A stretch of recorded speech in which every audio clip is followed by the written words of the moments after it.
रोज रात को video call पे मैं वो हल कर पानी निकलता था और वो भी अगली करके अपना फूल की पत्ती से पानी निकालती थी।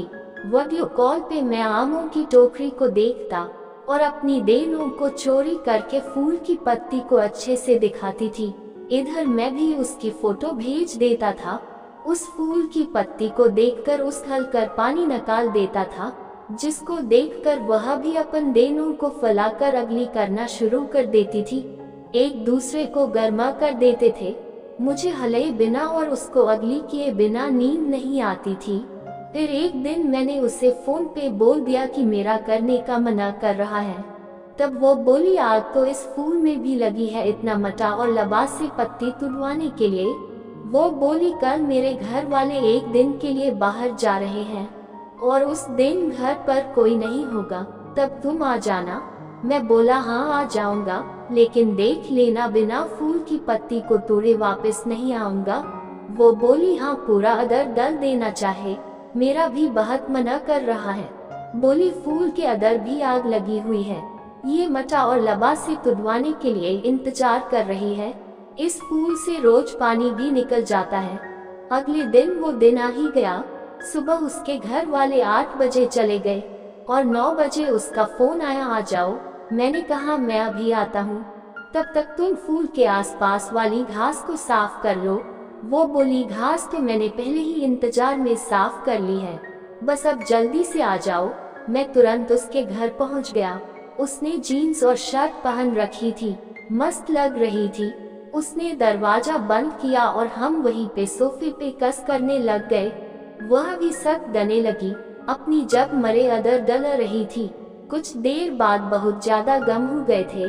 साथ साथ मैं आमों को हाथ में लेकर दबा रहा था। थोड़ी देर बाद मुझे अदर बेडरूम में ले गई। फिर से हम दोनों कस करने लग गए और माँ आमों को खाने लगा। फिर मैं उस गन्ना को जब से खाने लगा। फिर मैंने सक के बनत खुला दिए और आम की टोकरी मेरे बिल्कुल सामने थी। उसने मरा सरा पकड़ा और आमों के ऊपर रख के मेरे सर को दबा दिया और बोली जोर जोर से खाओ आमों को। मैंने फूल के ऊपर वाला कवर हटा दिया, उस कैसे ही बस्तर पे लेटा दिया। मैंने आमों की टोकरी वाला कवर हटा दिया और आमों को जर जर से खाने लगा। उस धरे धरे आवाज निकल रही थी।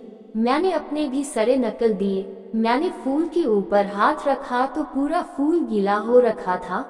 फिर मैंने धरे से एक अगली डल दी तो उस हल्की से आह निकल गई। फिर मैं जर जर से अगली अदर बाहर करन लगा, वो भी हाथ में पकड़ कर हला रह थी। देनों ने परे नकल दिए। फूल बिल्कुल साफ था, एक भी घास नहीं था। बहुत चकना फूल था। फूल की पत्ती बहुत चिकनी थी। फिर मैंने उसकी देनों को चोरी किया और फूल के ऊपर अपना मुंह रखकर जीभ से फूल के पानी को चखने लगा। फूल के ऊपर मुंह रखा तो उसकी आह निकल गई। उसने मेरे सर पकड़ा और फूल के ऊपर जोर से दबा दिया, जिससे फूल के अदर परी जब चली गई। बली जब को जर जर से अदर बाहर करो, मजा रहा है। फिर फूल से पानी बहने लगा। फूल से बह रहा पानी पूरा मुंह में पी लिया।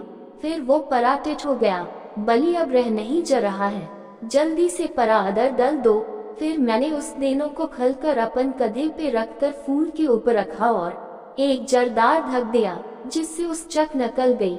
बोली धरे डल बहुत मटा और लबा है। कुछ देर तक अदर ही गले रखा और आमों को खाने लगा। फिर उस थदा दर्द कम हुआ तो फिर अकपच करने लगा। बोली जर जर से करो, बहुत मजा रहा है। फिर मैंने जर जर से धक लगन शुरू कर दिए। उसका बस नकलती जा रही थी। फिर मैं आमों को खाते खाते साथ में झटक मर रहा था। फिर से पूरा फूल गीला हो गया, जिससे सब कुछ गील हो गया। गले होने के कारण हर धक की पचा पचा की आवाज आ रही थी। फिर इसका भी निकलने को हुआ तो जर जर से झटक मरन लगा। जर जर के झटक के साथ फूल के अदर ही परा पानी निकल गया और पूरा फूल गीला हो गया। और फिर फूल से पूरा पानी मैंने पी लिया। बहुत मजा आया। डेली ऐसी कहानियाँ सुनने के लिए मेरे चैनल को सब्सक्राइब करें। धन्यवाद।